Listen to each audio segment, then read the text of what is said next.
Ahoj, já jsem Mája a jsem z organizačního týmu pro English Camp Poděbrady 2015.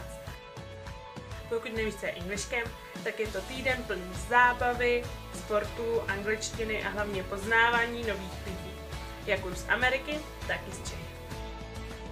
Pokud se chceš přidat, můžeš se přihlásit rovnou zde, kde vyplníš formulář. Je to v termínu 18 až 20 v červenci na chatě Jedlová v Orlických horách.